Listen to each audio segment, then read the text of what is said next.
জন্ম আমার নবীর যুগে হলে কেমন হতো, জোরে কান সুবহানাল্লাহ। আচ্ছা, নবীর যুগে জন্ম হলে ভালো হতো না খারাপ হতো?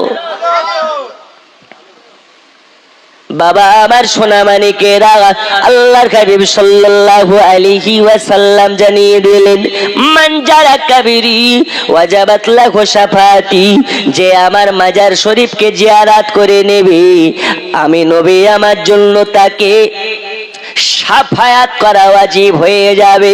তাহলে যদি নবীর মাজার জিয়ারত করার কারণে নবীর জন্য আপনাকে শাফায়াত ওয়াজিব হয়ে যায়, ওই নবীকে মহাব্বত করতে পারলে আল্লাহ তাআলা আপনার জিন্দেগির পাহাড় পাহাড় গুনাহকে মাফ করে দেবে।